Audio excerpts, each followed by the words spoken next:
ठीक है भाई, स्टार्ट करते हैं नया चैप्टर एप्लीकेशन ऑफ इंटीग्रेशन। हमने इंटीग्रेशन में जितना पढ़ लिया हुआ है वो यहाँ पे काफी बस वही पता है। हमने जितना इंटीग्रेशन में पढ़ा है, जो डिफिकल्टी लेवल इंटीग्रेशन में इंटीग्रेशन को सॉल्व करने का था वो यहाँ पे नहीं है, उतनी मुश्किल नहीं लगेगी, मतलब इंटीग्रेशन सॉल्व करना, बट इंटीग्रेशन तक पहुँचना बहुत मुश्किल होगा। ठीक है, जैसे एप्लीकेशन ऑफ डेरिवेटिव में होता है ना, पहले वो फंक्शन बनाना सबसे बड़ा चैलेंज है जिसका आपने डेरिवेटिव करना होता है, याद है स्टेटमेंट सब, बस ये कोई कि पहले वो फंक्शन तक पहुंचना जिसकी इंटीग्रेशन करनी है, वही सारा चैलेंज है। इंटीग्रेशन करना तो बिल्कुल मतलब एकदम आप ऐसे कह लो 10% ही काम है उसका, उस तक पहुंचना बहुत बड़ा काम होगा। पहले तो बेसिक समझ लेते हैं कि एक्चुअली काम क्या करता है एप्लीकेशन ऑफ इंटीग्रेशन, फिर देखेंगे कि क्वेश्चन को सॉल्व करने का क्या प्रोसेस है। कहता मान लो कि हमारे पास एक कर्व है, कुछ स्क्वायर शेप, मान लो ऐसी कर्व बनती है, एक कर्व है, बस यहाँ से स्टार्ट हुई यहाँ खत्म हो, ठीक है, और मुझे पता करना है कि ये अपने अंडर ये सारा जो अंडर है ये एरिया कितना है, फिर एक्स एक्सिस तक इस कर्व ने अपने अंडर कितना एरिया कवर किया हुआ है, ये हमारा क्वेश्चन है एप्लीकेशन ऑफ इंटीग्रेशन से, जिसको वो आंसर कर रहा है। ठीक है, तो एप्लीकेशन ऑफ इंटीग्रेशन कहता है कि देखो अगर तो होती सीधी लाइन फिर तो आप रेक्टेंगल स्क्वायर वगैरह देख के कर लेते, अगर ये कर्व होने की बजाय एक स्ट्रेट लाइन होती फिर वो रेक्टेंगल या स्क्वायर चेक करके तो आपके पास लेंथ इनटू ब्रेड्थ या साइन स्क्वायर का फॉर्मूला है, आप वो लगा लेते और आपके पास एरिया आ जाता। बट इंटीग्रेशन कहती है कि आप स्क्वायर रेक्टेंगल छोड़ो, आपके पास कोई भी कर्व हो जिसकी आपके पास इक्वेशन अवेलेबल है, ठीक है, ऐसे नहीं कि मैं ऐसे टेढ़ा मेढ़ा बना दूं कर्व, इसकी इक्वेशन मेरे पास कोई हो ना, है ना, अगर आपके पास उसकी इक्वेशन अवेलेबल है, जैसी भी अवेलेबल है, फिर आप उसकी इंटीग्रेशन करके उसका एरिया फाइंड आउट कर सकते हो कि उसके अंदर कितना एरिया। ठीक है, ये चीज शायद बहुत ज्यादा कन्विंसिंग ना लगे as integration point of view, but अगर मैं आप लोगों से बोलूं कि ये एक कर्व है जिसकी मुझे इक्वेशन पता है, ये एक कर्व है जिसकी मुझे इक्वेशन पता है, अब मुझे इसका एरिया निकालना, अब ये तो इसका एग्जैक्ट एरिया निकालना ऑलमोस्ट इम्पॉसिबल है हमारे नॉर्मल वे जितने अभी तक हमें पता है, कोई सर्कल नहीं, कोई रेक्टेंगल नहीं, कुछ नहीं। ठीक है, इंटीग्रेशन कहती है मैं इसका एरिया दे सकती हूँ, पर इसको समझने के लिए पहले आपको वो समझना पड़ेगा, तब आप इसको समझो। ठीक है, इसलिए ये मतलब एक हायर पर्पस के लिए हम ये छोटी सी बात समझ रहे हैं कि कैसे हम इंटीग्रेशन हमारी हेल्प करती है। ये वाला एरिया निकाल, ये वाला एरिया निकालना तो कैसे इंटीग्रेशन हमारी हेल्प करती है। इंटीग्रेशन कहती है काम करते हैं, इंटीग्रेट, इसका ही वैसे मतलब पता क्या होता है इंटीग्रेट का, इंटीग्रेट का मतलब क्या होता है, इकट्ठा करना। बहुत सारी चीजों को जब हम एक साथ एक जैसी चीजों को इकट्ठा कर लेते हैं, हम कहते हैं हमने इनको इंटीग्रेट कर दिया। ठीक है, इकट्ठा कर लिया, उनको इंटीग्रेट कर। तो इंटीग्रेट हम यहाँ पे कैसे करेंगे, इंटीग्रेशन कहता है काम करते हैं, कैसा, एक ना दो लाइन ड्रॉ करते हैं, इसको बोलते हैं स्ट्रेट, एक स्ट्रिप ड्रॉ करते हैं। ठीक है, उस स्ट्रिप को मैं एक बार बाहर बना देता हूँ ताकि हम इस स्ट्रिप को अच्छे से समझ पाए, थोड़ा मैग्नीफाई करके बनाया ताकि आप लोग समझ पाओ कि मैं जो बोलना चाहता हूँ। अब ये स्ट्रिप को अगर मैं बोलूँ, अगर स्ट्रेट लाइन ये बचे दोनों, ठीक है, अगर मैं बोलूँ कि ये स्ट्रिप जो है एक रेक्टेंगल है, तो क्या वो बात सही होगी या गलत होगी? गलत होगी, क्योंकि ऊपर तो स्ट्रेट लाइन नहीं तो वो रेक्टेंगल थोड़ी है। ठीक है, कोई बात वापस आते हैं इस बात पे, उससे पहले एक बार बात याद दिलाना चाहूँ कि ये जो कर्व थी इसकी मैंने बोला था इक्वेशन अवेलेबल है मेरे पास, लेट्स से कि वो कर्व की इक्वेशन है y = f। ठीक है, तो ये वाली लेंथ कितनी होगी, अगर आप यहाँ पे कोई कॉम्बिनेशन दोगे तो ये वाली लेंथ कितनी होती है, y, पता ही नहीं पता, ये वाली लेंथ y होती है। इस बात पे वापस आएंगे दोबारा, पहले आप मुझे ये बताओ, ये वाला y राइट साइड वाला अलग होगा, लेफ्ट साइड वाला y अलग होगा, लेफ्ट साइड वाला थोड़ा बड़ा है, राइट साइड वाला थोड़ा छोटा है, और यहाँ पे भी कुछ डिस्टेंस होगा, इस डिस्टेंस क्योंकि ये अलोंग x है, इसको बोलते हैं डेल्टा x। छोटा डिस्टेंस है ना, छोटा सा डिस्टेंस है, इसलिए उसको डेल्टा x बोलते हैं कि वो बहुत छोटा सा डिस्टेंस है, इस वजह से उसको डेल्टा x नाम दिया जाता है। बड़ा डिस्टेंस होता तो उसको भी नाम x देते हैं। ये डेल्टा x पता है कैसे निकला? डेल्टा x का मतलब है कहता कुछ तो बड़ा x2 रहा होगा, कुछ ये वाला x1 रहा होगा। अगर x2 माइनस x1 करोगे तो ये वाला गैप आ जाएगा, छोटा सा आ जाएगा ना, इसको उसने नाम दे दिया डेल्टा x। डेल्टा x का मतलब है change in x। In case आपको याद हो डेरिवेटिव की पहली क्लास में बताया था मैंने, डेल्टा x का मतलब है चेंज इन x।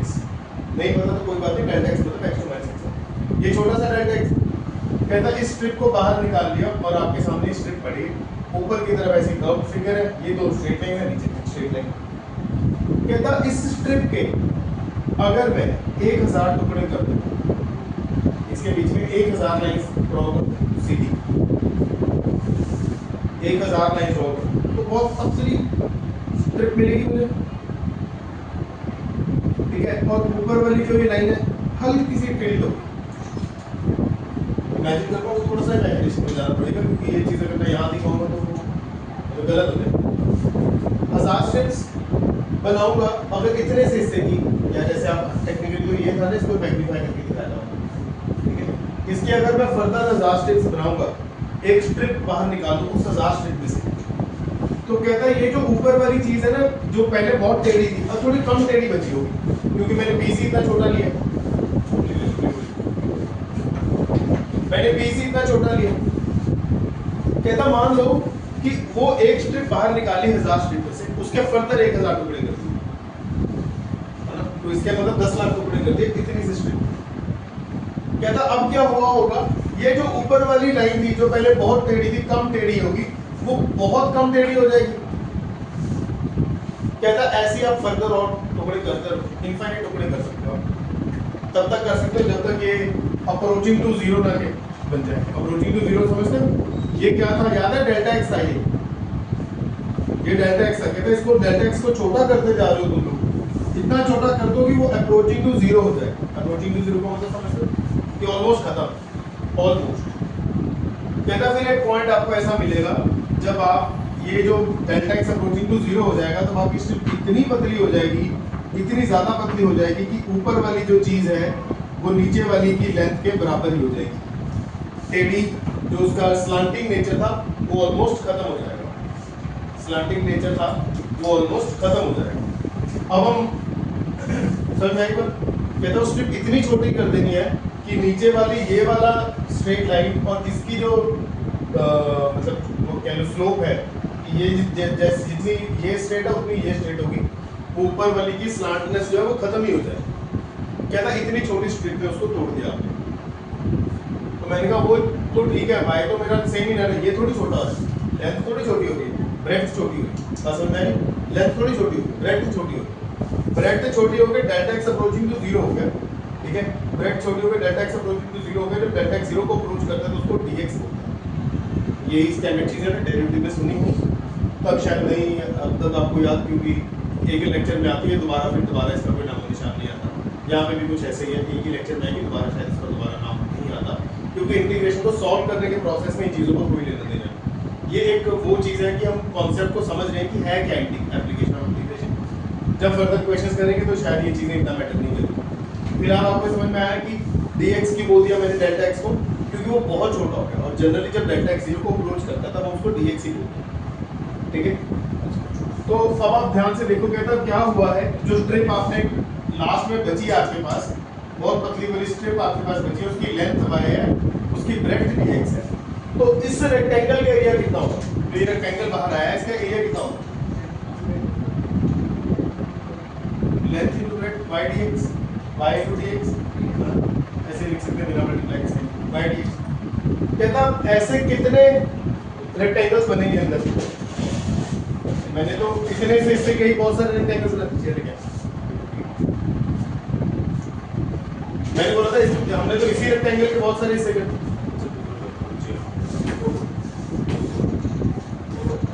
मैंने तो इसी रेक्टेंगल के बहुत हिस्से कर दिए, है ना। तो इसके कितने हिस्से ऐसे कितने हिस्से बन जाएंगे छोटे छोटे वाले? इनफाइनाइट हिस्से बन जाएंगे, बोलो कुछ आया ना? इनफाइनाइट हिस्से बन जाएंगे। काउंट तो नहीं कर सकते, मैंने तो इसी को अनकाउंटेबल बनाया, मैं तो इसी की 3 बार ये 1000 टुकड़े कर दिए, है ना, तो ये अनकाउंटेबल हो जाएगी। कहता वो काउंट तो नहीं हो सकता है, क्योंकि अगर काउंट नहीं हो सकता है अब हम उसको ऐड नहीं कर सकते, मैं उनके एरियाज को ऐड नहीं कर सकता, क्योंकि मैं सबके एरिया निकाल ही नहीं सकता, तो मैं उनको ऐड नहीं कर सकता।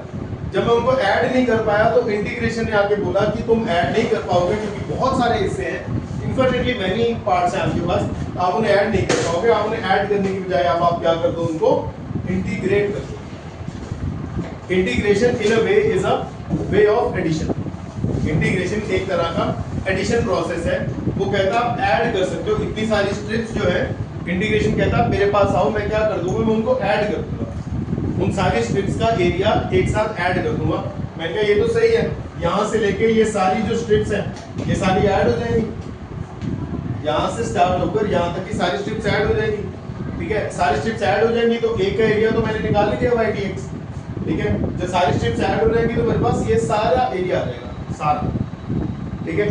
पर इंटीग्रेशन कहता है उसकी एक छोटी सी कंडीशन और है, आपको मुझे बताना पड़ेगा कि आपकी कर्व कहाँ से स्टार्ट हो रही है, कहाँ पे खत्म हो रही है।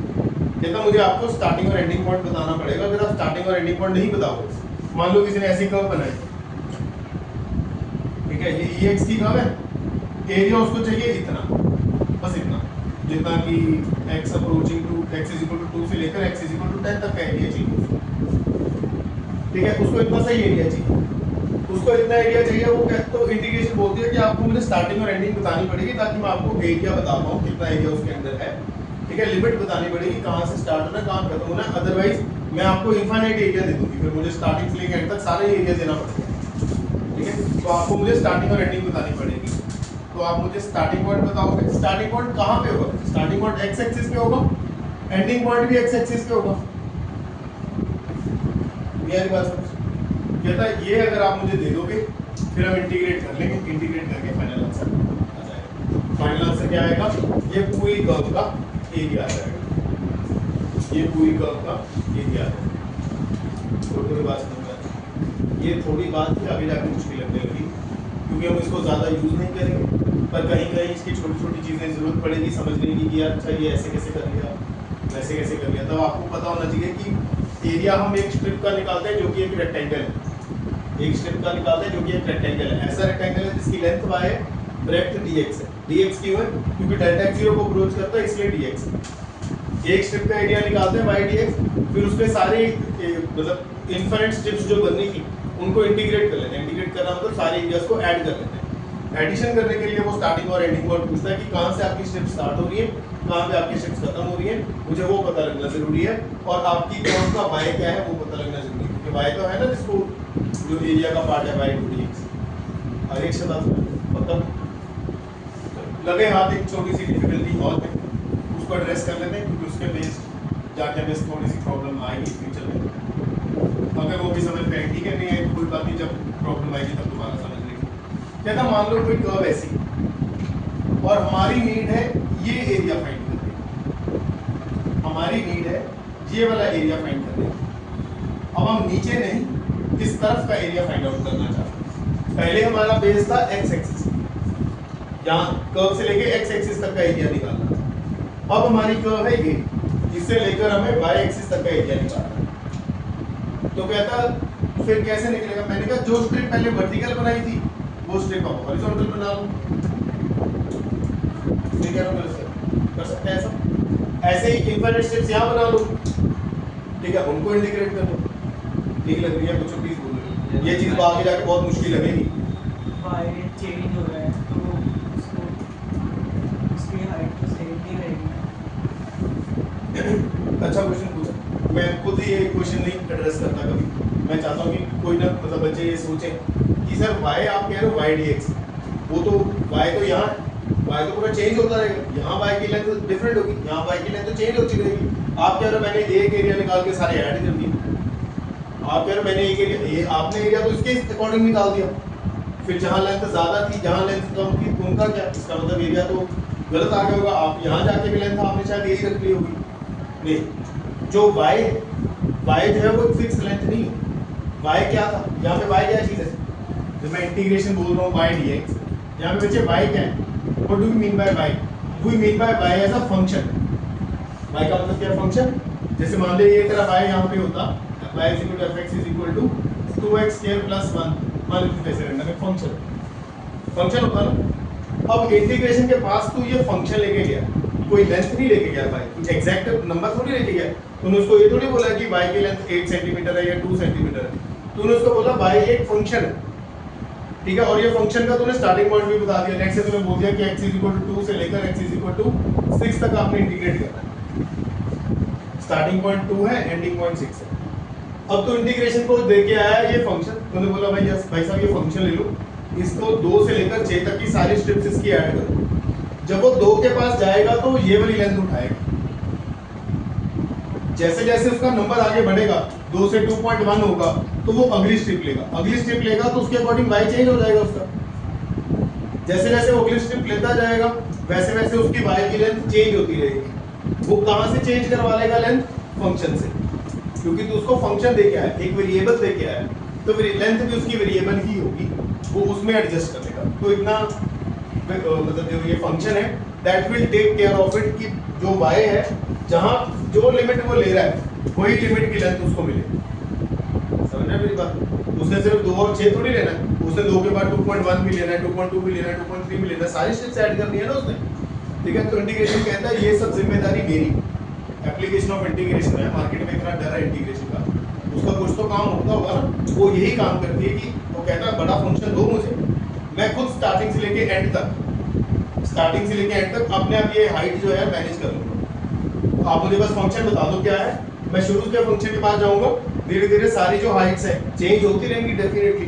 तभी उसने आपसे कोई एक पर्टिकुलर हाइट नहीं मांगी, उसने आपसे फंक्शन ही मांगा, कहता मैं आप मुझे पूरा फंक्शन दे दो, मैं खुद देख लूंगा 2 पे हाइट कितनी है, 3 पे कितनी है, 4 पे कितनी है, 5 पे कितनी है और 6 पे कितनी है, मैं उसके अकॉर्डिंग हाइट को चेंज कर दूंगा। आगे बात समझ पक्का? तो लेंथ वो चेंज कर लेगा इंटीग्रेशन आपने, ठीक है भाई। ये इंपॉर्टेंट चीज़ है, अगर आप लोगों के दिमाग में ये इंपॉर्टेंट चीज़ है कि हमें ये हम कहते हैं कि स्ट्रिप एक ली और स्ट्रिप की लेंथ तो चेंज होती जा रही है, तो integration will take care on the similar line. बिल्कुल सिमिलर लाइन पे हम कह रहे हैं कि इस बार हम इस तरफ का एरिया निकालना है, कोई बात नहीं, इस तरफ का एरिया निकाल लेते हैं। स्टार्टिंग पॉइंट वही ए है, बी है। अच्छा इस बार लेंथ क्या होगी, x या y? x होगी ना। मतलब बच्चे आप यहाँ का कोऑर्डिनेट देखोगे तो ये वाला x कोऑर्डिनेट बनेगा ना। अगर इस पॉइंट के कोऑर्डिनेट देखोगे चाहे ऊपर वाले के चाहे नीचे वाले, बाद में तो हमने स्ट्रिप को इतना पतला कर देना वो पॉइंट ऑलमोस्ट सेम ही बन जाएगा, ठीक है। तो उसका x कोऑर्डिनेट ये जहाँ पे जो कोऑर्डिनेट बनेगा उसकी लेंथ ये x बनेगी ना, और इस बार जो स्ट्रिप की ब्रेड्थ है वो डेल्टा y है, जिसको बाद में हमने तोड़ के क्या कर देना है dy। तो इस बार एरिया क्या बनेगा, length into breadth x dy, length multiply by breadth, यही होगा। फिर मुझे उसको इंटीग्रेट करना पड़ेगा, इंटीग्रेशन में बताना पड़ेगा यहाँ से लेकर यहाँ तक जाऊँ, ठीक है। तो अगर मैं ऐसे इंटीग्रेट करूंगा तो x dy लेना पड़ेगा, अगर ऐसे इंटीग्रेट करूंगा वर्टिकली तो y dx लेना पड़ेगा। बस इतनी सी बात, ठीक है। ट्रस्ट में ये चीज आपको अगर समझ में आई तो बहुत अच्छी बात है, नहीं तो बच्चे यहाँ पे जाके बहुत अटकते हैं। बच्चे कहते हैं कि यार y हम एक्चुअली क्या होगा, ज्यादातर क्वेश्चन y dx वाले होंगे, बट कुछ क्वेश्चन ऐसे डिजाइन होंगे कि x dy से इजीली होंगे, तो बच्चे एकदम वहां जाके उलझ जाते हैं कि यार y dx कर रहे थे अब तो एकदम से x dy आ गया या ये क्या हो गया, ठीक है। और इस बार लिमिट्स जो ले रहे हैं, लिमिट्स जो स्टार्टिंग पॉइंट है वो कौन बता रहा है, y बता रहा है ना, एंडिंग पॉइंट कौन बता रहा है, y बता रहा है ना। तो ये जो लिमिट्स है ये किसकी है, y की लिमिट्स है, ये y की लिमिट्स है। यहाँ पे जो लिमिट्स थी ये किसकी लिमिट्स थी, स्टार्टिंग पॉइंट x पे था, एंडिंग पॉइंट भी x पे था, तो यहाँ पे लिमिट्स किसकी थी, x की। बहुत मैटर करेगी छोटी छोटी बातें, बाद में छोटी छोटी बातें बहुत मैटर करेंगी कि किसकी लिमिट्स। वहां पे क्योंकि फिगर नहीं बनानी होती हमने, वहां कोई फिगर का लेना देना नहीं है, मतलब फिगर बनानी है, मतलब इतना डिटेल में नहीं जाना होगा। वहां पे मैं आपको बोलूंगा हर बार लिमिट आप इसको डिसाइड करो, जिसकी स्ट्रिप उसकी लिमिट, समझ रहे हो। dy है तो y की लिमिट्स, dx है तो x की लिमिट्स, dx है वही ऐड होगा ना, स्टार्टिंग और एंडिंग dx की देखनी है हमने, ठीक है। आप ऐसा याद रखो, जिसके साथ d लगा उसी की लिमिट्स लेंगे, y dy है तो y की लिमिट्स, dx है तो x की लिमिट्स, ठीक रहेगी बात यहाँ तक पक्का। एक बार यहाँ तक लिख लो, फिर इसके क्वेश्चन करते हैं, यहाँ तक लिख लो, फिर इसके क्वेश्चन करते हैं।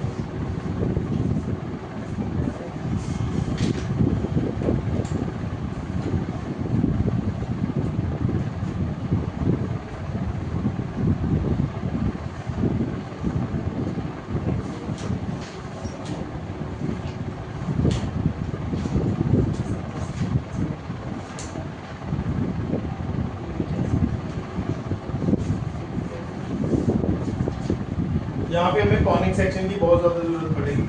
अगर आप लोगों का कॉनिक सेक्शन 11th का वीक है, मेक श्योर कि आप उसको आज ही लाके एक बार गो थ्रू करो कि एलिप्स की क्या इक्वेशन थी, पैराबोला की क्या इक्वेशन है, कौन कौन सी इक्वेशन होती हैं, उसमें लेटर सेक्टर क्या होता है, क्योंकि हम पहले फिगर्स बनाएंगे, फिगर्स के एरिया निकालेंगे, उसके लिए वो सब कुछ पता होना जरूरी है।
क्वेश्चन के लिए आप क्या करो, पहले y square is equal to 4ax, 4ax रखिए, 4x रखो, y square is equal to 4x, ठीक है।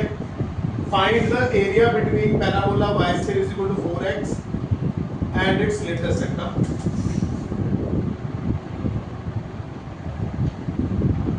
इन फर्स्ट क्वाड्रेंट। तीन चीजें बोली है, parabola, latest sector, first quadrant, ठीक है। पहले बस एक फिगर बना लो y square is equal to 4x की, फिगर पता है कैसी बनेगी, बताओ। लेटेस्ट सेक्टर की बना लो, इसकी लेटेस्ट सेक्टर भी बना लो साथ में। एक्यूरेसी उतना मैटर नहीं करती, जितना मैटर ये करता है कि आपने सही इंटरप्रेट कर लिया उसको कि वो कौन सा पैराबोला है, कहाँ उसका वर्टेक्स होगा, कहाँ उसका लेटेस्ट सेक्टर होगा।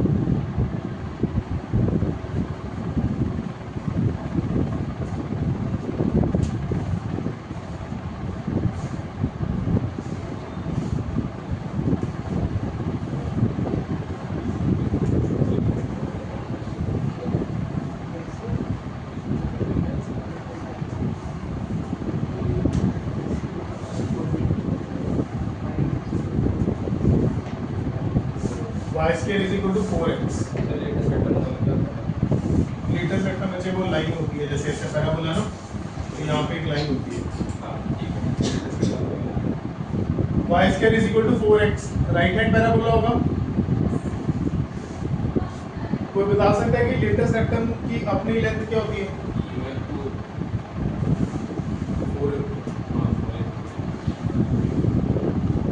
पर उसकी लेंथ में मुझे ज़्यादा इंटरेस्ट नहीं है, मुझे इसकी पोजीशन में इंटरेस्ट है। उसकी पोजीशन क्या होती है, कहाँ होती है पोजीशन, कहाँ बनती है, पता है?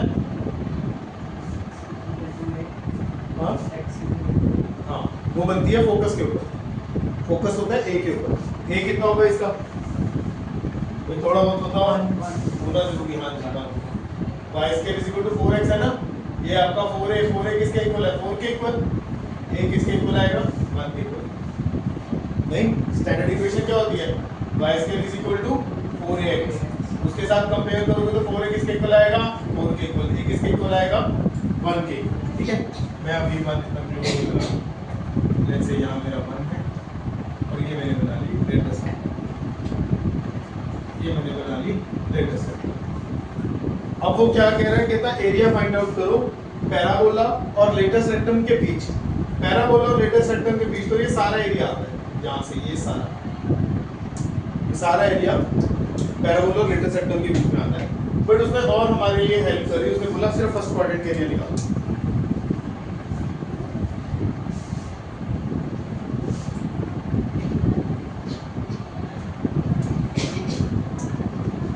उसने बोला सिर्फ फर्स्ट क्वाड्रेंट का एरिया निकाल दो।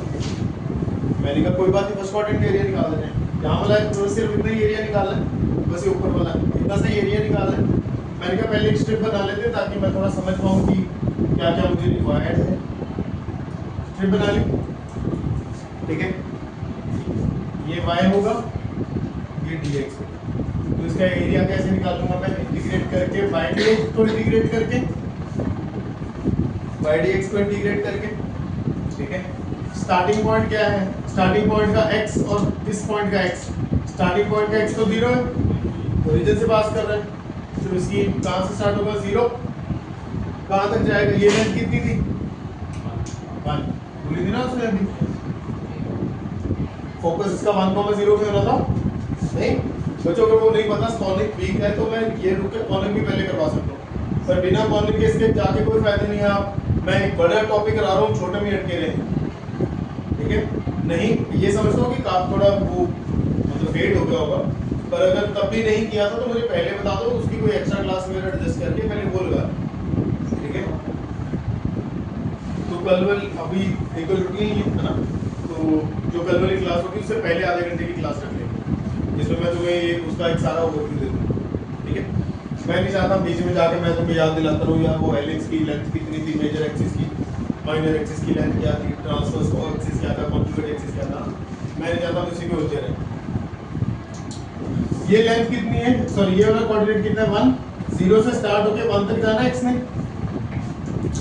y की इंटीग्रेशन करनी है, y क्या है भाई, y square is equal to 4x है ना यहाँ पे। y क्या है, y स्क्वायर थोड़ी मांगे, y मांगे, y क्या होगा, स्क्वायर उस तरफ भेज दो, क्या बन जाएगा root 4x, 4x under root है ना, जो भी बोलते हैं रूट अंडर रूट 4x है ना, सिंपलीफाई कर लो उसको, और 4 को बाहर निकाल लो, कांस्टेंट ही है वो तो हो जाएगा है ना। अंडर रूट x की इंटीग्रेशन आती है हमें करनी, x की power 1/2 plus 1/1/2 plus 1, 0 to 1 integrate हो रहा है, x की पावर 3/2, नीचे भी 3/2 होगा, वो बाहर आके वो तो कांस्टेंट ही है ना, कांस्टेंट का कोई रोल नहीं है लिमिट्स में, इंटीग्रेशन में 0 to 1 पुट करो, 1 पुट करो 1, 0 पुट करो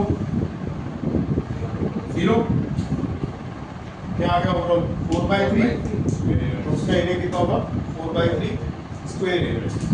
स्क्वायर रूट साथ में लिखना जरूरी है भाई, क्योंकि यहाँ पे हम कोई सेंटीमीटर मीटर वगैरह तो लिखते नहीं कि सेंटीमीटर स्क्वायर लिखें या मीटर स्क्वायर लिखें, ठीक है। और निकाला एरिया है तो फिर मैथ्स के अपने कुछ रीति रिवाज है कि आप एरिया निकालोगे तो साथ में यूनिट जरूर लिखने हैं, यूनिट्स नहीं है तो स्क्वायर यूनिट्स लिख के छोड़ोगे, ऐसे नहीं छोड़ोगे। कौन सी वैल्यू, ये बच्चे 1 की पावर 3/2 1 नहीं होगा,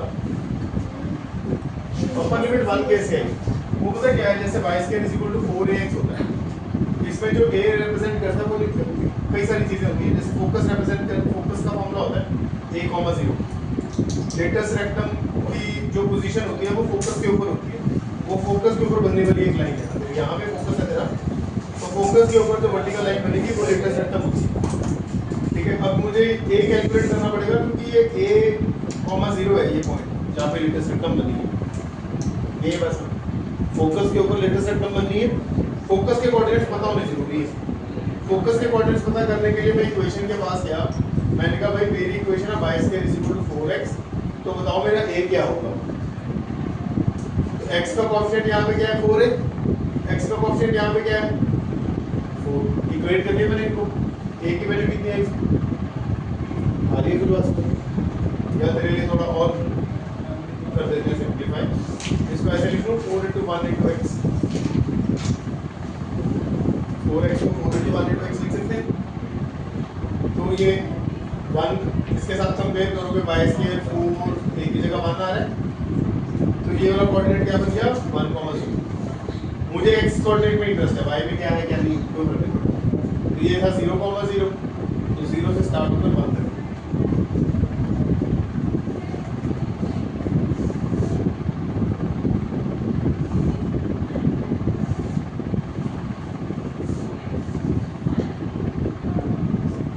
अगला सिमिलर क्वेश्चन है, ट्राई करो। कहता है पैराबोला है y square is equal to 16x, y square is equal to 16x। इसमें भी सेम ही कह रहा हूँ, कहता है लेटेस्ट रेक्टम पकड़ो, लेटेस्ट रेक्टम।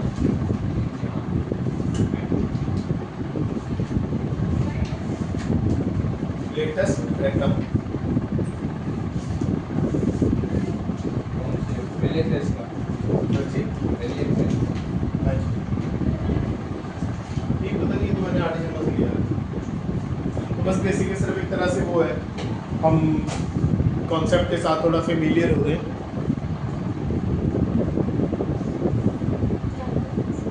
कोई एरिया फाइंड आउट करो लेटेस्ट रेक्टम का फर्स्ट ऑर्डर में। डायग्राम करा जी जी बिल्कुल, फिगर के बिना सोचना भी मत कुछ।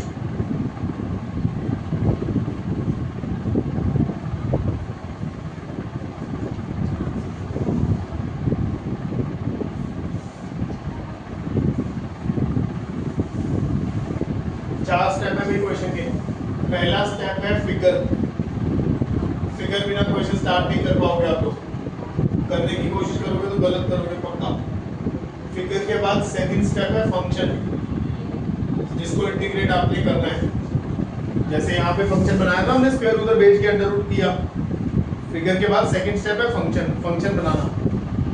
थर्ड स्टेप, बच्चे ज्यादातर अटकते हैं पहले स्टेप पे, दूसरे पे नहीं अटकते, फिर अटकते हैं तीसरे स्टेप पे।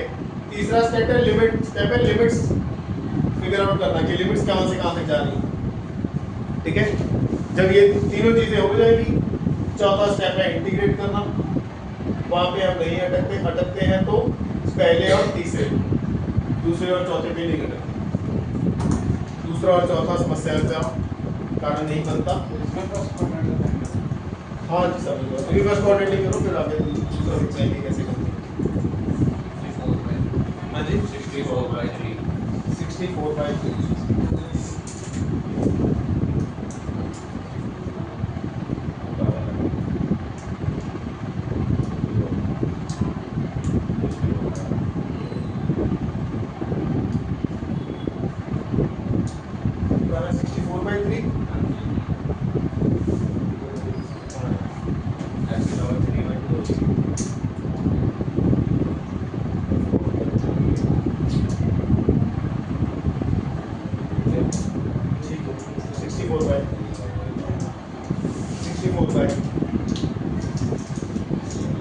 फर्स्ट क्वाड्रेंट वाला दिखा रहा 64/3।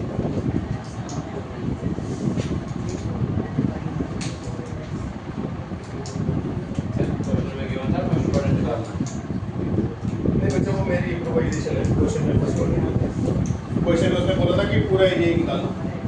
पूरे एरिया के लिए देख लो जरा क्या करते हैं, हाँ डबल करते हैं। पूरे एरिया के लिए क्या करते हैं, एक बार फिर ये छोटी सी बात है, ध्यान से सुनना, क्योंकि अभी तो परेशान नहीं करेगी, डिफिकल्ट क्वेश्चंस में जाके करेगी। भाई तुम दोनों बातें करते रहो। फर्स्ट क्वाड्रेंट का एरिया ये है, ये फर्स्ट क्वाड्रेंट वाला एरिया था, ये सेकंड क्वाड्रेंट वाला area, not second actually fourth quadrant वाला एरिया। बस आप मुझे सोच के बताओ, आपको देखने में लगता है कि ये दोनों एरियाज एग्जैक्टली सेम होंगे? जितना ऊपर बनेगा उतना ही नीचे बनेगा, देख के लगता है ये। देख के इसलिए लग रहा है क्योंकि जो हमारा पैराबोला है वो एक सिमेट्रिकल फिगर, जो जैसे ही ऊपर है वैसे ही नीचे, जितनी ऊपर है उतनी ही नीचे। जैसे जैसे थोड़ा चैप्टर मैच्योर होगा, मैं आपको बताऊंगा कैसे हम थ्योरेटिकली चेक करते हैं कि हमारा जो ऊपर वाला एरिया नीचे वाला सेम है कि नहीं है। फिलहाल अभी बिगनिंग के लिए आप देख के ही फिगर आउट कर लो कि ऊपर और नीचे वाला एरिया सेम है। तो अगर उसने टोटल एरिया मांगा होता तो जितना एरिया ऊपर है उतना एरिया नीचे होता, जितना एरिया ऊपर है उतना एरिया नीचे होता।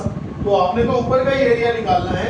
जब आपके पास एरिया फाइनल आ गया, आप उसको 2 से मल्टीप्लाई कर लो, that will give you total area, ऊपर प्लस नीचे। आपने एरिया ऊपर का ही निकालना है हमेशा, एक्स एक्सिस तक है। बाकी का एरिया तो सेम ही होगा ना, जितना ऊपर है उतना नीचे होगा, आप उसका डबल कर लोगे, आप उसका डबल कर लोगे। ठीक लग रही है मेरी बात? पक्का? क्वेश्चन देखने का हल्का सा लेवल अप कर दे। फिगर अब चेंज हो गए, पैराबोला से बन गई है ellipse. The equation of the curve is this, the equation of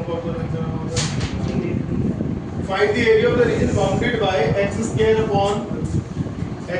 upon 16 plus y square upon 9 is equal to 1। कहते हैं इसका एरिया निकाल। तो कोई बात नहीं, कौन सा करते हैं एलिप्स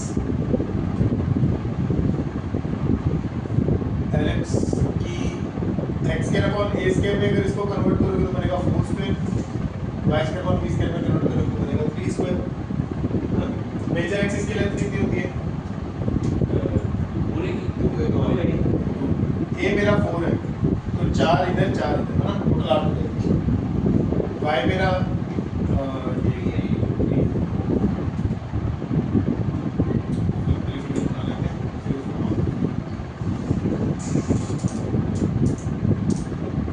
इधर मेरा कितना होगा बच्चों? 4, इधर भी 4, है ना। ये छोटी छोटी टेक्निकलिटी पता होनी इसलिए जरूरी है क्योंकि लिमिट्स निकालने का स्टेप जो मैंने बोला मुश्किल है ना, वो इस वजह से मुश्किल है क्योंकि हमें यही नहीं पता होता एग्जैक्ट लेंथ कितनी कहाँ बनती है। अब उसने बोला कि पूरा ये एलिप्स जो आपको दिखाई दे रहा है ओवल शेप, पूरा एलिप्स का ही एरिया चाहिए। आपको क्या लगता है कि जितना एरिया इसका होगा क्या बाकी तीनों का भी सेम ही होगा? ठीक है, शायद मेरी फिगर देख के ना लग रहा हो, बट अगर आपने जो एलिप्स बॉक्स में देखोगे उसमें तो देख के लगता है ना। ये वाला हम वही करेंगे, इसका एरिया निकालेंगे, 4 से मल्टीप्लाई कर लेंगे क्योंकि चारों एरियाज इक्वल ही है, 4 टाइम्स कर लेंगे तो टोटल एरिया आ जाएगा, है ना। हमारा फोकस क्या है? फर्स्ट क्वाड्रेंट का एरिया, हमने फर्स्ट क्वाड्रेंट पे अटके हमारी कि फर्स्ट क्वाड्रेंट का एरिया निकाल लें। फिर हमें क्या क्या चाहिए होगा? 9 यहाँ नीचे dx रखा है, यहाँ y रखा, इंटीग्रेशन करनी है तो y dx, है ना। स्टार्टिंग पॉइंट तो ये 0 ही है ना, स्टार्टिंग पॉइंट का तो अभी तक तो कोई डर नहीं है ना। एंडिंग पॉइंट कहाँ पे हो रही है? 4 लेंथ पे, 4,0 पे, है ना, तो 4 पे हो रही है। अब इसका y क्या होगा वो हल्का सा सीधा जाएगा, y square upon 16 x square upon 16 plus y square upon 9 is equal to 1। मुझे y चाहिए, उसने तो पूरी इक्वेशन दे रखी है तो इसका y निकालना पड़ेगा। कैलकुलेशन करो क्या बनेगा? 9x square plus 16y square is equal to 69 का कितना होता है? 144 की 54 44। ठीक है, y चाहिए मुझे, बाकी सब उस तरफ भेज दो, बाकी सब उस तरफ भेजोगे तो 144 minus 9x square divided by 16 whole under, ये बचेगा y,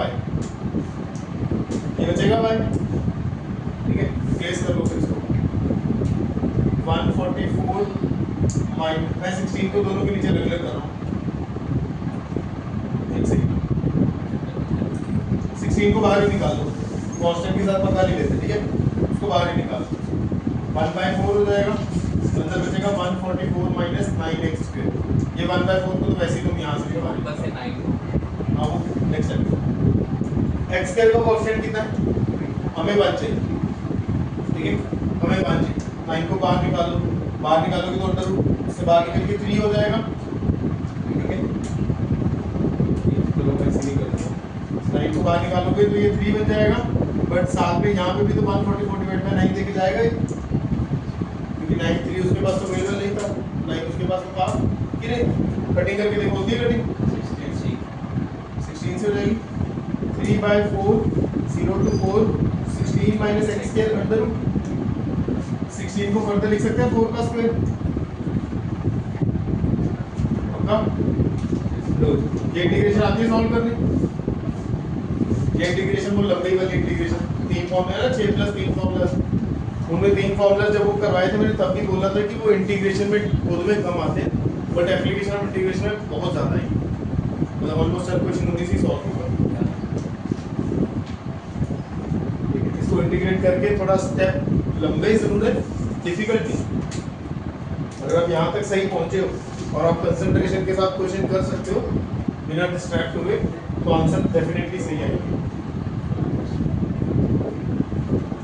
समझ में आ रही है बात?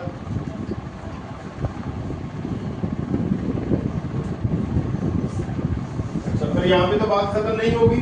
जो भी एरिया आएगा उसको क्या करना है, 4 से मल्टीप्लाई भी तो करना है रिक्वायर्ड एरिया के लिए। चलो कोशिश करते हैं इसको सॉल्व कर लेते हैं ना, क्योंकि ज़्यादा प्रैक्टिस तो है नहीं हमारी बहुत। 0 to 4 4 स्क्वायर माइनस 6 स्क्वायर करो इसको इंटीग्रेट।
तो भाई इंटीग्रेशन का फॉर्मूला यूज कर लेना।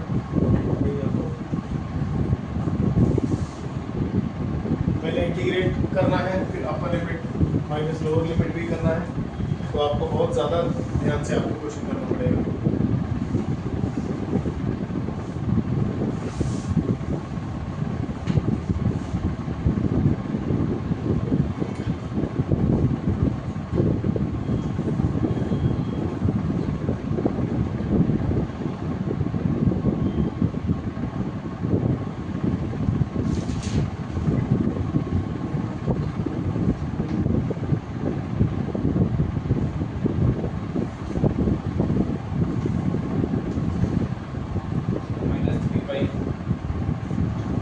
माइनस 3 ओवरऑल माइनस को नहीं आता, प्लस है, प्लस कर देंगे।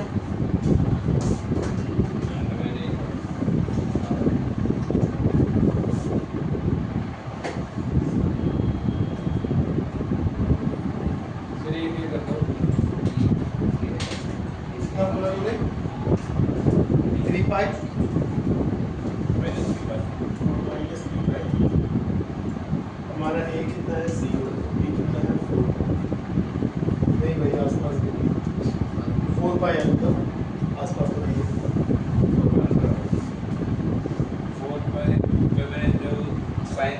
0 आंसर आ रहा है। 12 पाई आ रहा है। एक साइन वर्स 0 आ रहा है, तो 0 को मैंने साइन 0 0 पाई साइन पाई बदल कर 0 फिर मेरा फिर 4 पाई आ रहा है। 12 पाई आएगा। फिर 4 पाई नहीं आ रहा, फिर आ रहा 3 पाई आ रहा है, क्योंकि आगे में 3 पाई 4 है। कोई बात नहीं। तूने 4 से मल्टीप्लाई किया वो बोले, बार वाले 4 से मल्टीप्लाई किया, ठीक है, तो 4 से तो मल्टीप्लाई करना है ना, तो वो लिखिए 12 पाई होता है। 12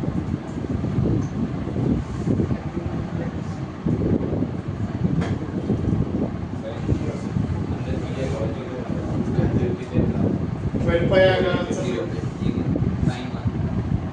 12 पाई आंसर आएगा।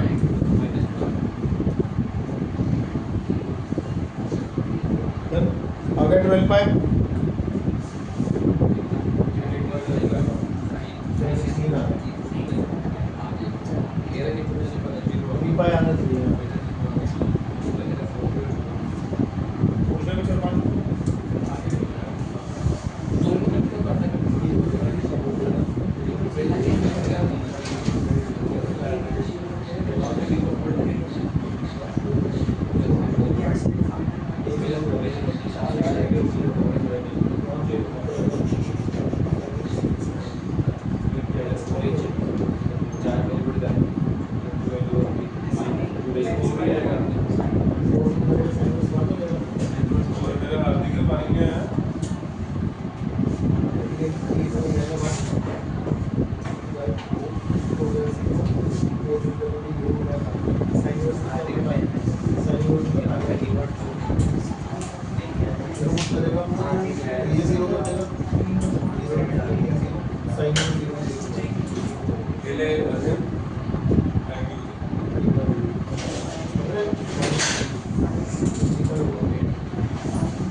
इजी है भाई कैलकुलेशन, मुश्किल नहीं है। इन केस नहीं आ रहा तो प्लीज मुझे बता।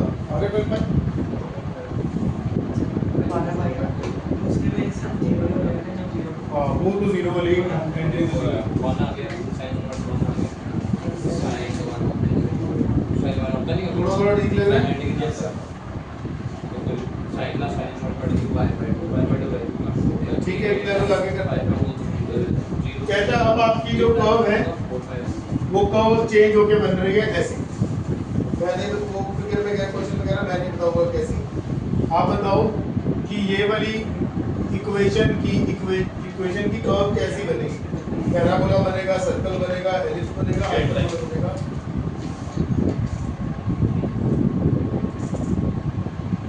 साथ में चाहिए एक्स एक्सिस। पहले इसकी इक्वेशन, ये स्ट्रेट लाइन की इक्वेशन है, पहचान सकते हो? देखिए कि स्ट्रेट लाइन कौन सी है, पैराबोला कौन सा है, हाइपरबोला कौन सा है, सर्कल कौन सा है? पक्का? एलिप्स और सर्कल में क्या कैसे पता लगता है? सर्कल में का x के plus y square equals to radius बनता है, रेडियस का स्क्वायर। वो जब इक्वेशन देगा तो उसमें x स्क्वायर और y स्क्वायर दोनों दिखाई देंगे। अगर मैं तुझे ऐसे लिख के बोल दूं 4x square plus 4y square plus 3xy plus 4 plus 3x plus 4y plus 7 is equal to, अब ये सर्कल है कि पैराबोला? जो पैराबोला होगा वो भी कुछ ऐसे दिखाई, एलिप्स होगा वो भी कुछ ऐसे दिखाई देगा। 4x 3y square plus 18x plus 9y plus 8। क्या इनमें से एक सर्कल है, एलिप्स है? कैसे पता लगता है?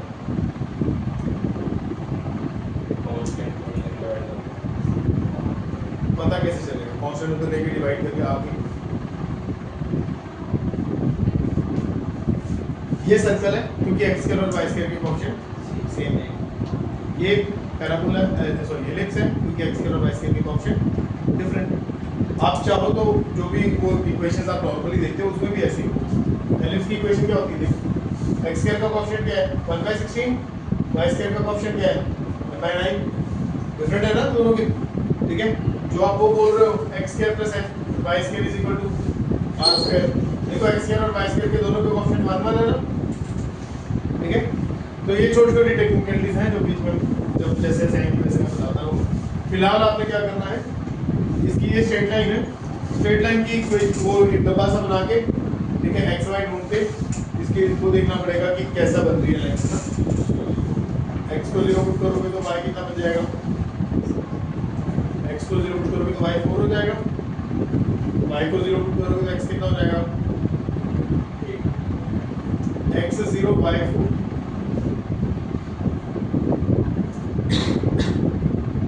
x 8 y 0।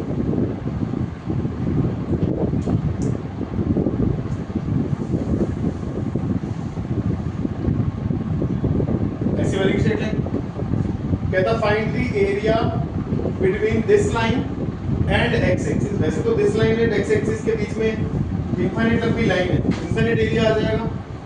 इंटीग्रेशन की एक शर्त थी, तो मैं बताना पड़ेगा स्टार्टिंग और एंडिंग पॉइंट कहां से स्टार्ट कहां से एंड।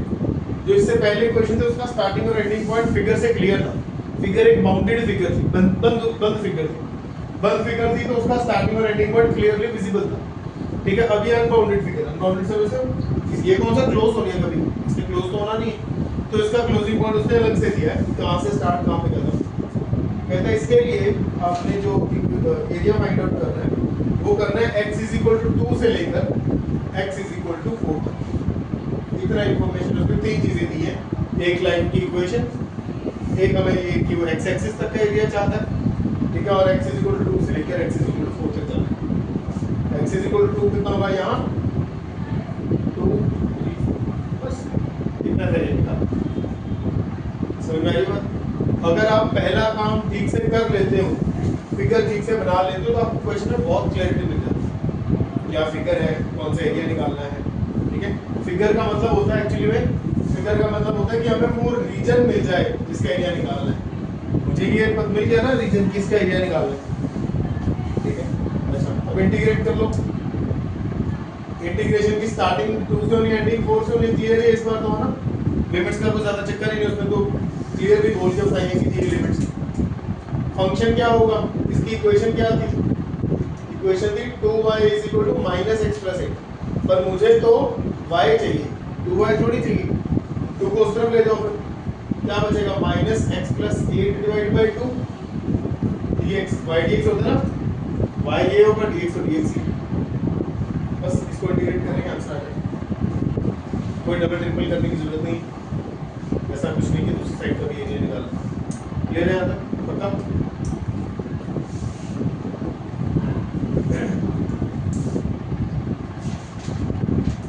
तो ये लिमिट कैसे है तो क्वेश्चन में दीजिए बच्चों, स्ट्रेट फॉरवर्ड है। ठीक है, वैसा क्वेश्चन देखो, बिल्कुल सेम ही लग रहा है देखने में। कहता है using integration find the area region bounded by, कहता है इंटीग्रेशन को यूज करके area of the region find out करो which is bounded by y minus 1 is equal to x, x axis and ordinate is x is equal to minus 2 and x is equal to, sir इसका answer क्या है? पिछले वाले का answer तुम बताओ क्या है, मैच कर लेते हैं। हाँ करो भाई,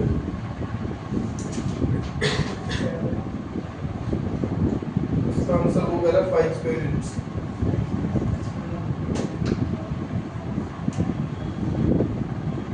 अगर किसी को ट्रेपीजियम के एरिया का फॉर्मूला पता है तो ये फिगर ट्रेपीजियम बना लीजिए, निकाल के मैच कर सकते हैं।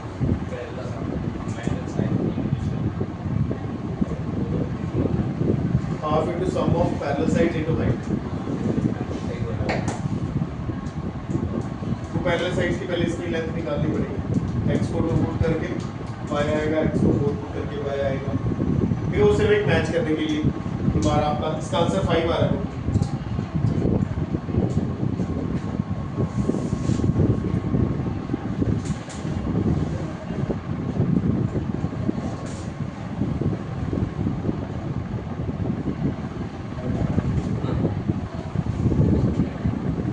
भी आ रहा है वो से ट्रेपीजियम के फॉर्मूले से भी।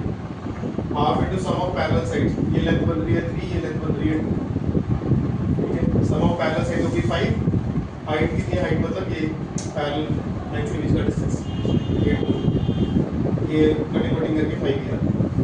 तो बस एक छोटा सा तरीका है, वैसे कभी ये रेयर क्वेश्चन में ये हमें मौका मिलता है कि वैसे चेक कर पाए, क्योंकि स्ट्रेट वाली लाइंस की फॉर्मूला है ना हमारे पास, तो कर्व वाले तो कोई फॉर्मूला ही नहीं है। करो मिला रहा है इसका करना है फाइनल, मुझे लास्ट आंसर तक बताना क्या आएगा। जब कोई भी जनरल पॉइंट पर करना कोई भी जनरल पॉइंट, हाँ वो स्टार्टिंग के लिए, ये वाले के लिए, हाँ वैसे ना 0 0 कोशिश किया करो, x को 0, उससे क्या होता है पॉइंट लोकेट करना इजी होता है।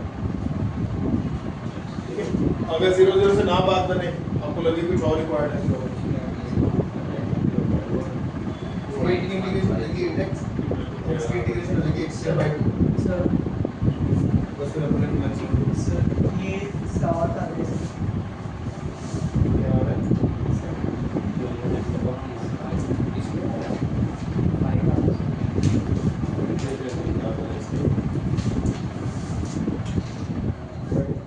माइनस एक्स प्लस 8, एक्स की इंटीग्रेशन नहीं करी भाई ने, माइनस एक्स के ऊपर अपर लिमिट में स्लोअर लिमिट निकाली, इंटीग्रेशन नहीं करनी एक्स की,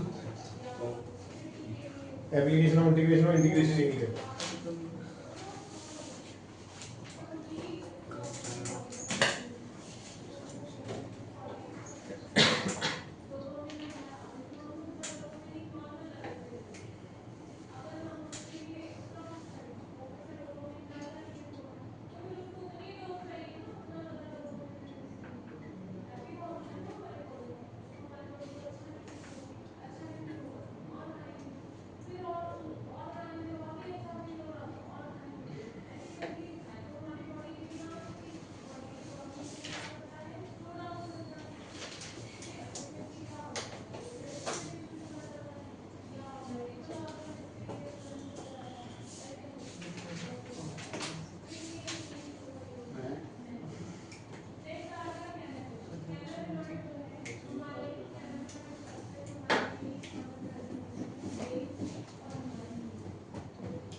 होता है सर, इसकी लिमिट सर ज़्यादा बढ़ा रही है वैल्यू से, मतलब लिमिट ज़्यादा बढ़ी है। अगर छोटा बड़ा छोटा सा लिमिट से बाहर जा रही है। ऐसे नहीं होता है सर, होना तो बोलो फिगर पूरी कर लो, फिगर लाइन में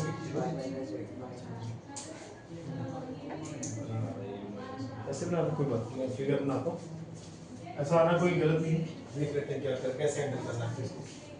फिगर आपने बस ध्यान देना कि फिर सही बनाना भाई, फिगर के बिना फिर पता होगा, फिगर गलत होगी तो फिर सब कुछ आगे हिल जाएगा।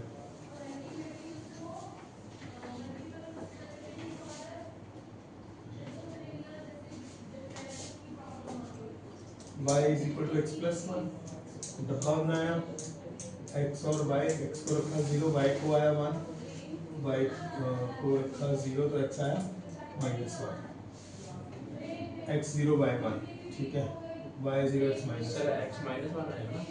हाँ जी, तो माइनस ऐसे बन रहा है। लिमिट कहाँ तक है? -2 यूज है 3।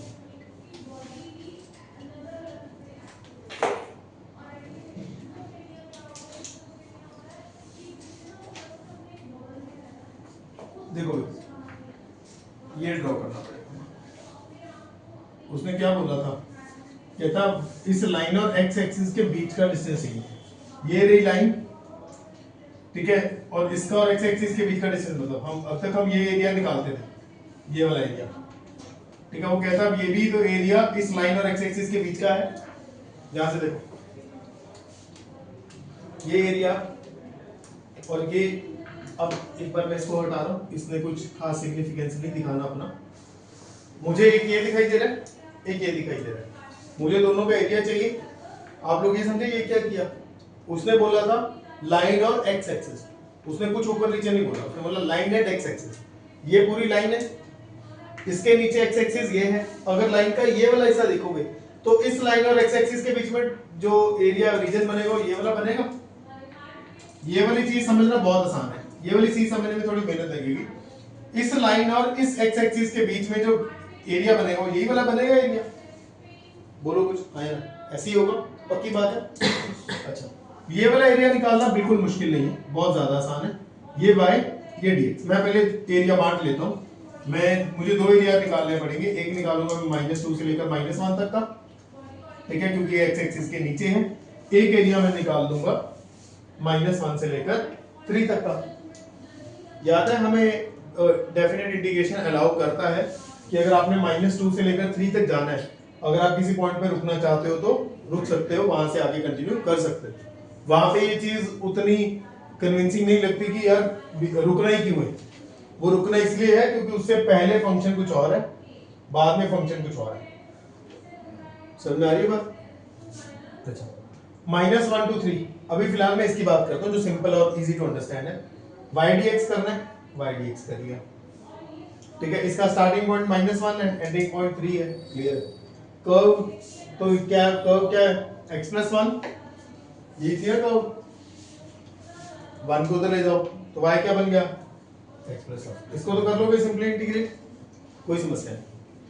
इसकी हल्की सी समस्या है, वो समस्या ध्यान से सुनो। ये छोटी छोटी चीजें बहुत ज्यादा परेशान करेंगी अगर अभी नहीं सुनोगे।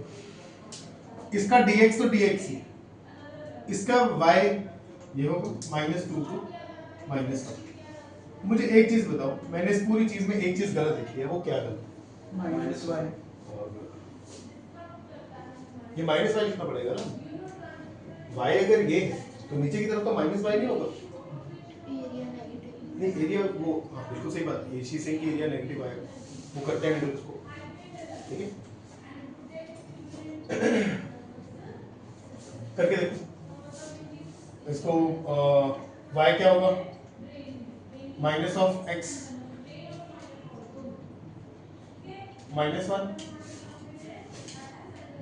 -1 करो, -x²/2 -x -2 -1 -1 पुट करो, -1 का square/2 -(-1)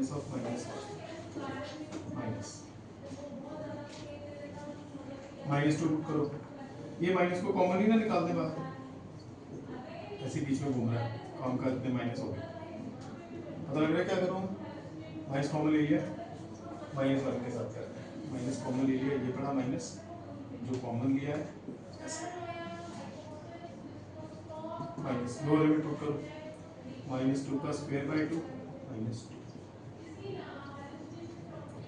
1/2 -1, ये क्या आएगा 4/2 -2, ये कितना आएगा -12,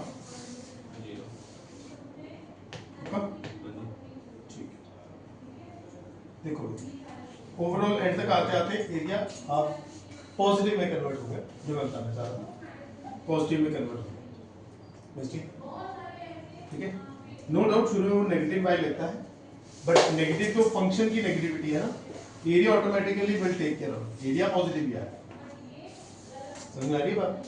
फंक्शन नेगेटिव होने से एरिया नेगेटिव नहीं होगा, कोई लिमिट्स भी फिर वैसे ही बन जाएंगी, ठीक है। बाकी सब चीजें अपने आप अपने अकॉर्डिंग फिट हो जाएंगी अगर आप अपनी चीजें सही रखोगे तो। वाई इस बार नेगेटिव लेना पड़ेगा क्योंकि नीचे की तरफ था वाई, तो जब मैंने इंटीग्रेट करा तो उसने अकॉर्डिंगली अपने आप को मैनेज कर लिया, तो ये होगा हाफ, तो इसका एरिया अलग आया होगा, इसका एरिया हाफ आ रहा है, इसका एरिया निकाल लेते हैं जो भी इजीली आ जाएगा। इसका एरिया तो सॉल्व होके हाफ ही आ गया, इसका एरिया सॉल्व करो क्या आएगा x²/2 plus x -1 2 3 done, 9/2 plus 3 -1 plus 1 minus of 1/2 -1,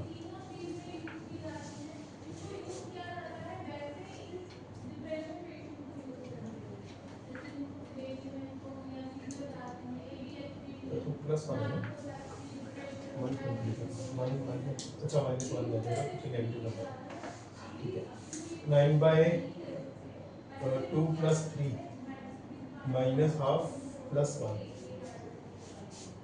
8/2 हो जाएगा 4, 9 1 8, 8/2 हो जाएगा 4 प्लस 4, ये ओवरऑल आ गया 8। ये कितना आया था हाफ, वो आ गया 8, ये 8 आ गया, ये हाफ आया था, टोटली 8/2 17/2 स्क्वायर।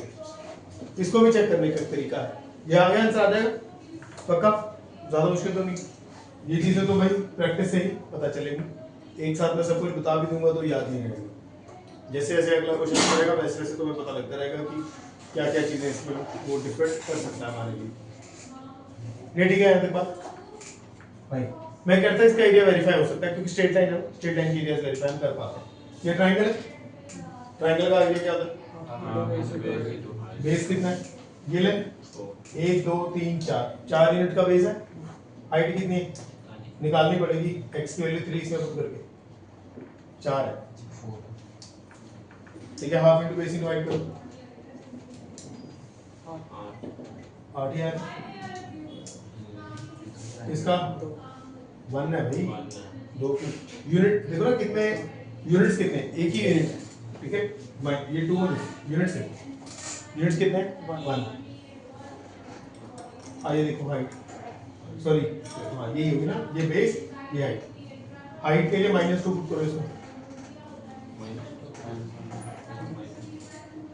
-2 पुट करना पड़ेगा है ना।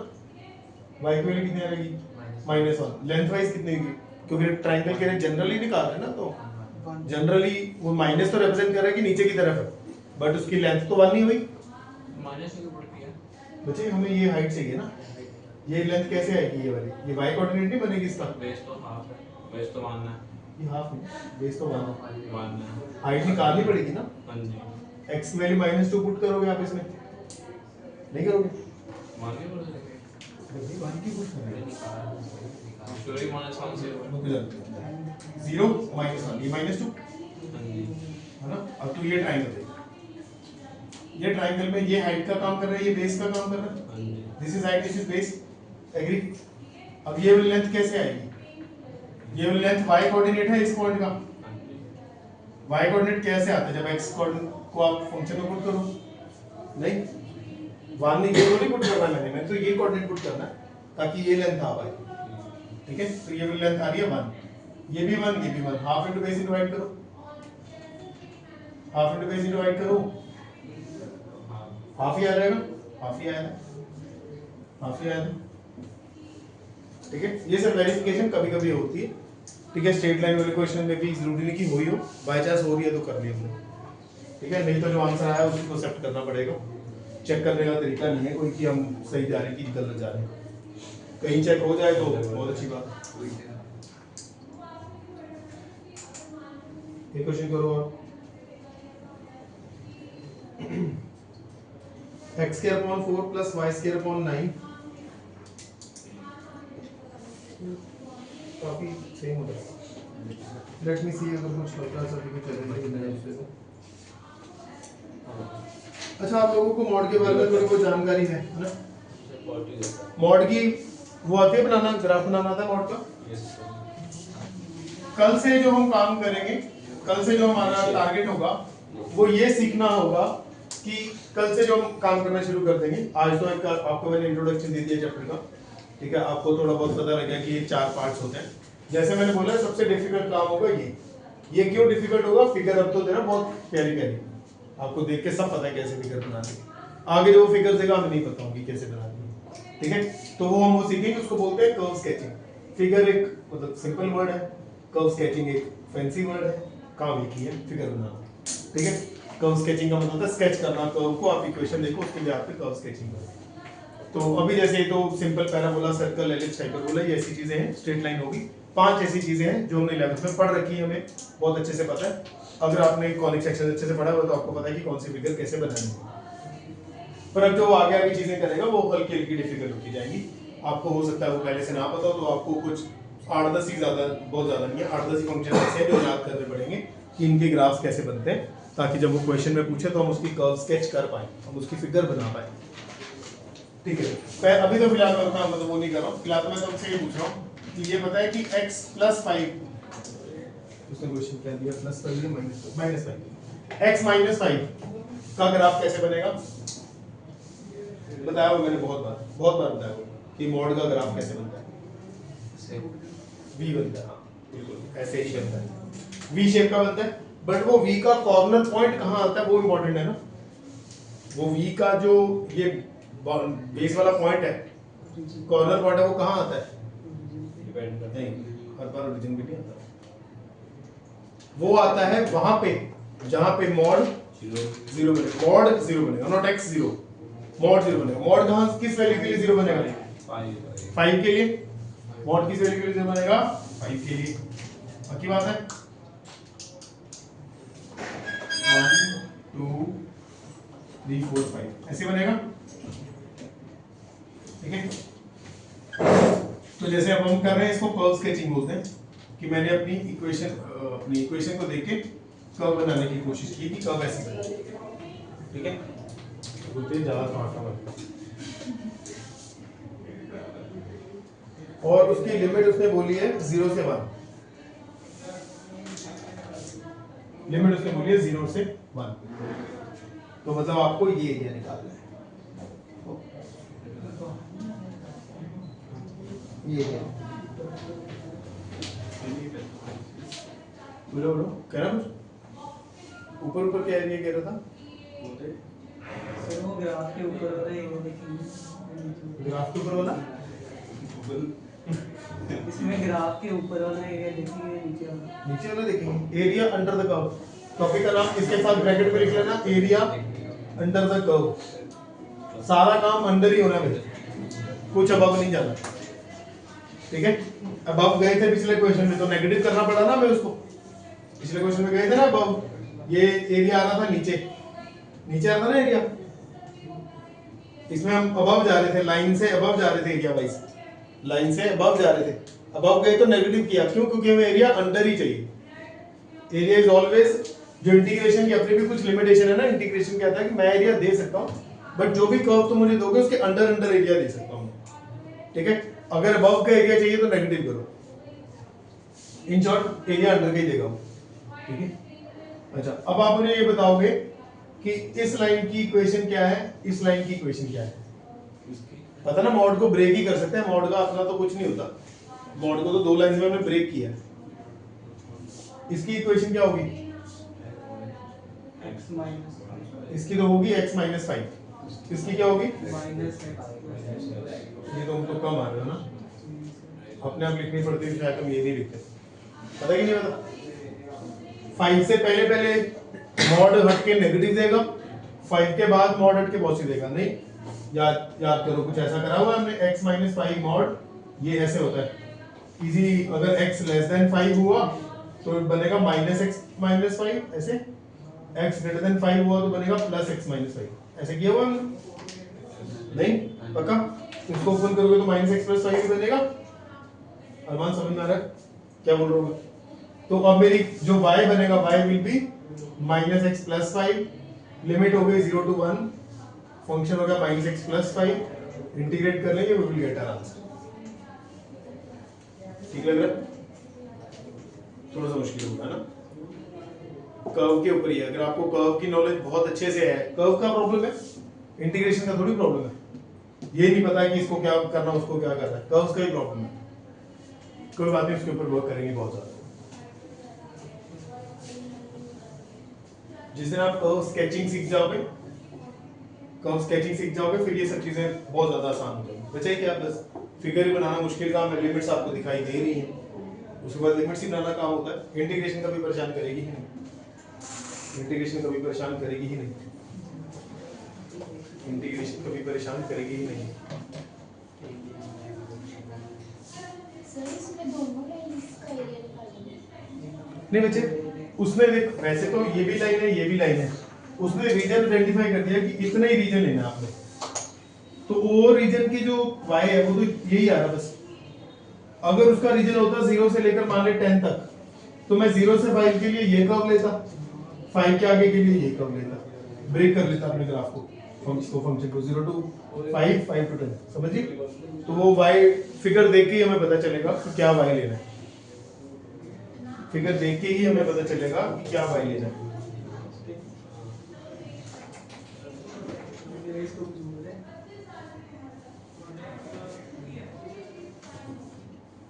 ट्राई करोगे कौन? मॉड वाला कर पाओगे? मॉड वाला जाना है? तू तो नहीं बोल, फिर तो आए हो भी 1 घंटा नहीं हुआ पूरा। हो गया 1 घंटा। 1.5 घंटे की क्लास में भी एक ही हुआ है, आधा तो रुकेगा। देखो, mod of x plus 3 minus 6 to 0, mod of x plus 3 minus 6 to 0।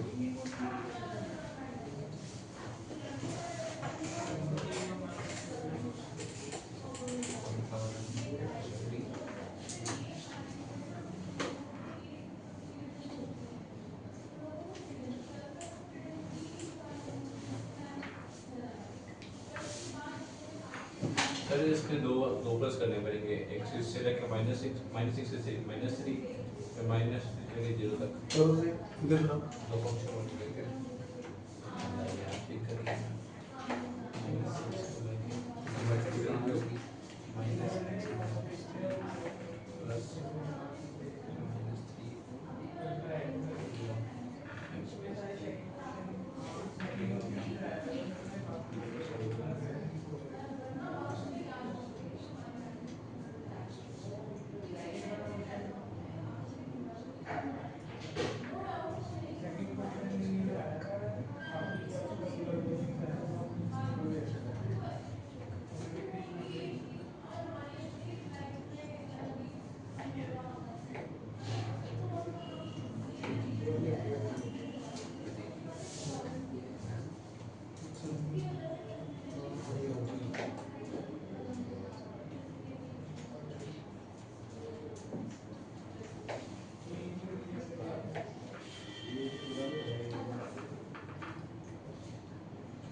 Sir ऐसे होंगे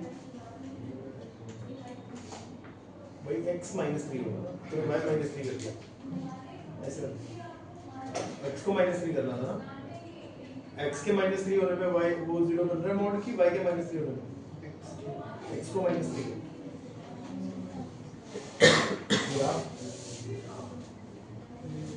x की कौन सी वैल्यू के लिए जरूरत है? -3 का यहाँ पे लिख रहा चलो फुल टेक्स्ट नहीं लिख रहा कहाँ जा रहा है मॉड कहता है जहाँ पे x जिस वैल्यू के लिए मॉड 0 बनेगी उस पॉइंट के ऊपर आपने v का कॉर्नर रखना है और वहाँ से v करना है। जो लिमिट्स है वो कहाँ से कहाँ तक? -6 से लेकर 0 तक। बच्चों वो आपने जब v बनाया होगा तो दोनों लाइंस की इक्वेशन पता लग जाएगी क्या बनानी है। इस वाले की तो सिंपली मॉड हटा के बनेगी राइट साइड की y x + 3। दूसरे वाले की क्या बनेगी? -x तो क्या 21 आ रहा है इसके लिमिट कैसे सॉरी इसके लिए स्टार्ट करेंगे -6 to -3 y x डिफरेंट है इसका y डिफरेंट है फिर -x -3 प्लस -3 से 0 इसका y x